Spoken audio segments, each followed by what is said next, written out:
Shalom. Hey, this is Dan. I got another Torah portion I want to talk to you about today. This one is translated from the Hebrew as "He approached." Now, as we're talking about this Torah portion today, I want you to consider a question. The question I'm going to put on the table is this: Who are you?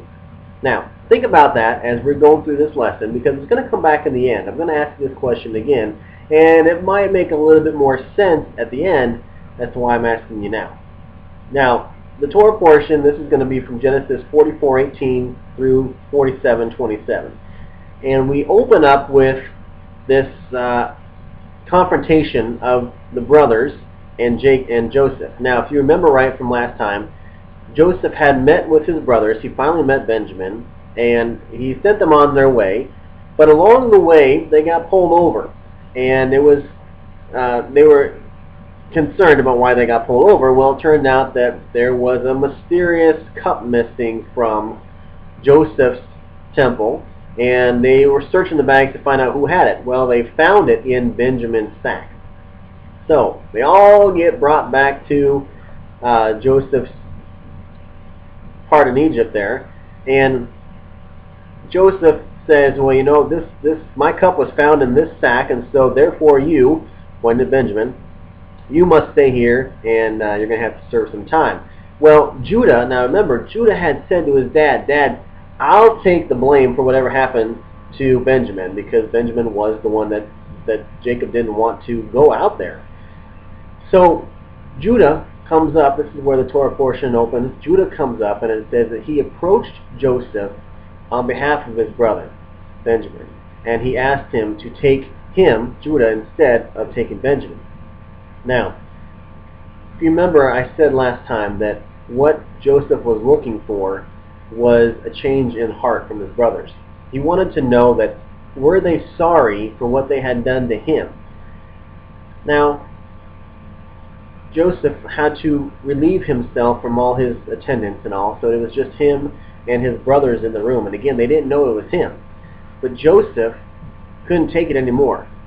He ushered all his men out, and he said, look, I am Joseph. I'm your brother, the one that you sold, the one that you got some profit off of. I'm that guy. Now, I've done some reading on this portion before, and I've thought about some of the things that have been said, and one of the ones I read talked about how that the only way that they could have really believed all this, because, you know, it could be that Joseph indeed had been sold to the Egyptians, and maybe this guy knew Joseph's story and was trying to use it to his benefit. But the only way that Joseph could really prove that it was him, and not some other guy who just so happened to know the story, was he had to reveal himself. Now, in movies and stuff you watch, you know, Joseph takes off his wig and he says, oh, it's me, I'm your brother. But one of the translations says that in order to reveal himself, he actually had to show them, his brothers, that he indeed was circumcised. Egyptians didn't get circumcised. They didn't believe in all that stuff. That was a mark of God himself, as we'll find out later on when we do some studies in the rest of the Torah portion, in where Moses comes on the scene and all. God's mark of his people back then was that they were circumcised. And so Joseph reveals to his brothers his circumcised body. And at that point, they knew it was him. They knew it wasn't just some guy who knew the story. It was Joseph. And now Joseph, you know, they had their hugging and their embracing and all that type of stuff, but Joseph's concern now is, get my father and bring him out here. Because here we are, we're only 2 years into the 7 bad years of the famine. So Joseph's concern is, get my father, get all the wives and the servants and everybody else and bring them here. And you can all live here in the land. Now, here's an interesting point I'd like to make. The brothers, they probably hurried home and they said, hey Dad, we found Joseph, and oh, by the way, we lied to you. He never actually did get eaten by wild animals like we wanted you to believe.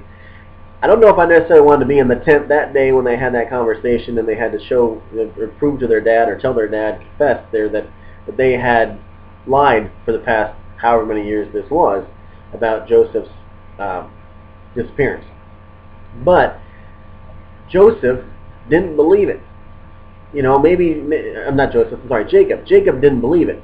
Jacob thought that his sons might be trying to pull one over on him now, you know.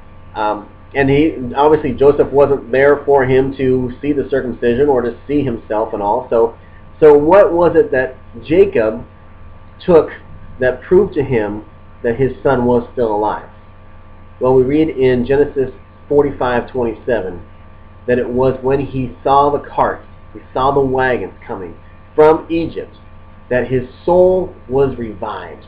Now, I want to say the word revived is the word chaya, and it means to live, to have life, to remain alive and restore. Here's a question for you. It was the carts that Jacob saw that revived him in his spirit. What is this thing that God uses to revive you? Everyone's going to have something different. You know, it might be seeing a picture of your kids revives you, or it might be hearing a song on the radio revives you. It can be anything. God uses anything to get our attention, and He uses anything to keep our attention. And in this case, He was using the carts. All I want to say on this is, don't despise what God uses to get the attention of other people, and don't despise what God uses to get your attention. Because it might be something like a cart, or a song, or a picture, or a thought. But God wants your attention. He wants you to be revived in your spirit.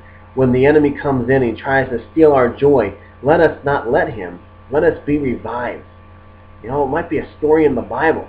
There are great stories in the Bible that I read just to keep my faith alive. When things are looking low, I do a little reading of David and Goliath. When I want to pursue a new passion, I read Daniel and how he prayed 3 times a day. Shadrach, Meshach, and Abednego, and how they didn't bow down to their faith. Man, it could be anything. But God wants your attention. God wants to revive your spirit. What is it that He uses to do that? Now let's move on a little bit more. We find that the prophecy that was given to Abraham was now coming around. If you remember back in Genesis chapter 15, God said, I'm going to give you as many kids as the stars and as many kids as the sand and all that. But He also said that your people are going to be slaves in an unknown land. This was the first day of the 400 years that this prophecy was going to encompass. As Jacob and his family moved into Egypt, they stepped into the next piece of this prophecy. This was day one of 400 years where they were going to indeed be the servants. They're going to be in a foreign land, a land not their own. But here's the good thing. The prophecy said a specific time. So it wasn't like they were going in there saying, we never know when we're coming back. God had it all planned out. God had a specific time. It was going to be 400 years, and that's still a long time. I got to admit, that's a long time for me. But God didn't leave His people out there. You know, there's that old song we used to sing, He did not bring us out this far to take us back again. God has a plan and a purpose. And what God says comes about. And I love it that even in this, we don't have to lose faith, because God knew what He was doing, and God worked it out to where what He said was exactly what happened. Now, as we leave, I asked you to think about this question, who are you? I want to kind of touch back on that real quick here as we close. When the people, when Jacob's family came into Egypt, and it was asked what their profession was, they said, well, we're just shepherds. As a person who's gone through divorce, you know, I've had to deal with that question myself. Now, I didn't answer, I'm just a shepherd. But the question of who am I has come up many times. And one of the things that has always bothered me is I felt like I had this, you know, if you read the book, The Scarlet Letter, you know, she, at the end, she has to walk around with this A on her chest because it stands for adultery. Well, for years I have felt like I had to walk around with a big D on my chest for divorce. Who am I? Oh, I'm this divorced guy. God doesn't see me that way. And despite whatever it is you feel you are, God doesn't see you in a negative light. Now, granted, we've all probably done some stupid things, and we've all probably had some sin, but God forgives. And that's the greatest thing. Who am I? I'm not just some divorced guy. Who were these men coming into Egypt? They weren't just shepherds. They might have come in just shepherds, but when the 400 years was done, here's the greatest thing. They left with the riches of the land. Because if we skip ahead here into the book of Exodus, we're going to find that the Egyptians got so tired of the Israelites that they said, look, just take our riches, take our gold, take our stuff. Get out. Just take it and get out. And they came in just as shepherds, but they walked out blessed, prosperous. They were God's people. I might have walked 4 years ago or so and been just divorced, but I'm leaving this land of divorce and this land of singleness blessed and prosperous. And you might come in just this, just that, but I guarantee you, you're going to walk out of this land that you're in prosperous and blessed. Who are you? I'll tell you. You might not be now who you're going to be then, but you are God's. And you are walking out of this area blessed and prosperous. Shalom. I'm Dan.